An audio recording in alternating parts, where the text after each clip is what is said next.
I once used 8 words to take a girl from wanting to reject me to instead deciding to kiss me. In that 5-second window, I learnt one of the most important lessons about dating that I've ever discovered. So what happened? Well, to kick this story off, I'm going to take you to where all great stories start, and that is going to a Taylor Swift nightclub event with my friend Connor.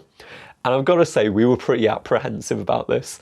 We both love Taylor Swift, yeah, guilty, but going to a nightclub event for that kind of thing, we was like, are we going to turn up there and be 2 losers with like another 3 other dudes that also turned up and that's just it? Well, we could not have been more wrong.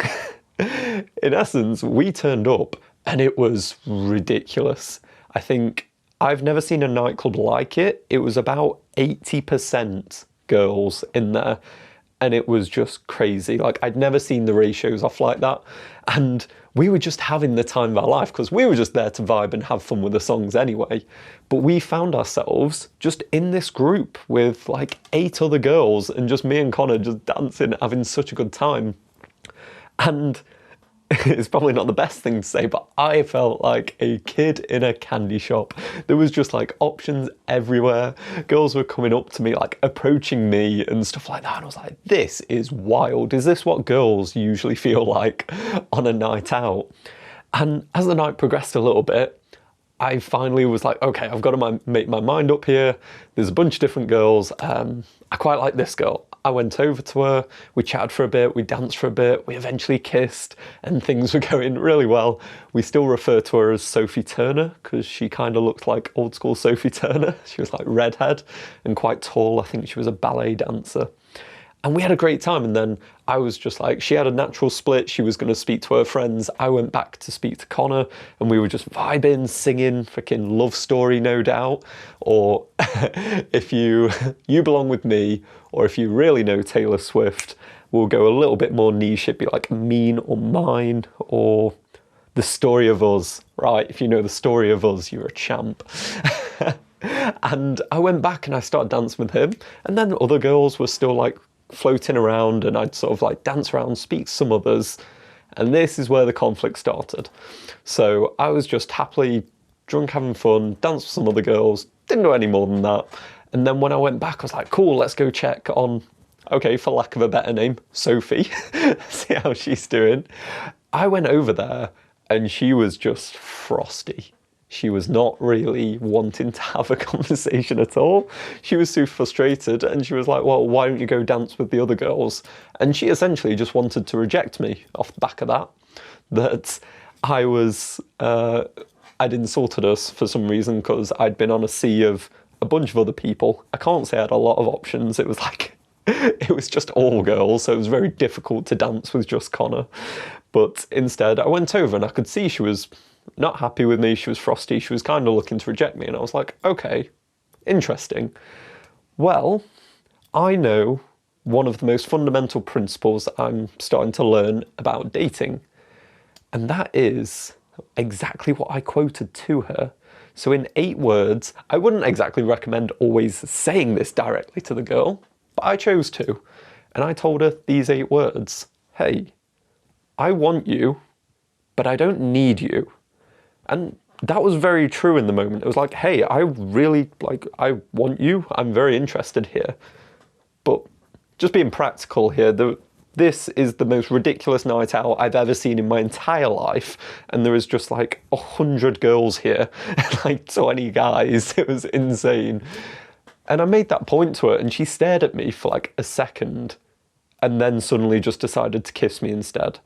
And in that 5-second window, I learned and reinforced something that I was starting to believe, which is huge. And it is this idea that with women, the approach that you want to have and the most attractive thing you can do to be around them, the energy you give off, is this. It's an energy of, I want you, but I don't need you.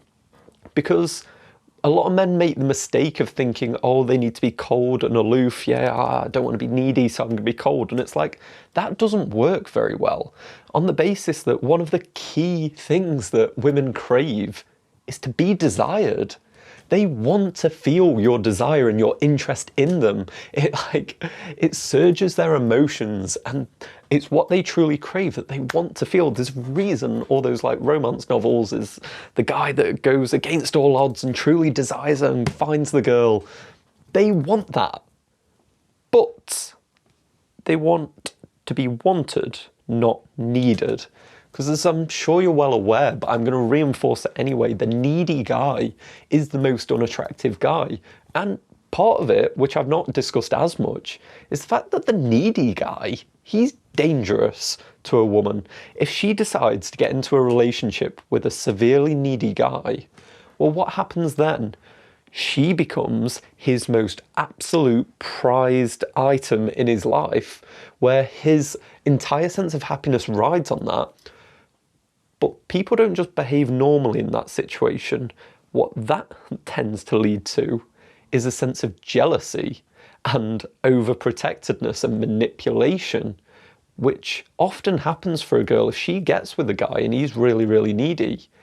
Well, he's going to get super jealous about whatever she's doing.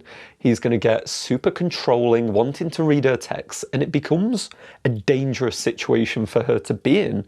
So as much as we might think the needy guy, oh, it's just the innocent nerd who he doesn't quite get it, and oh, look at him, he can't quite get a girl.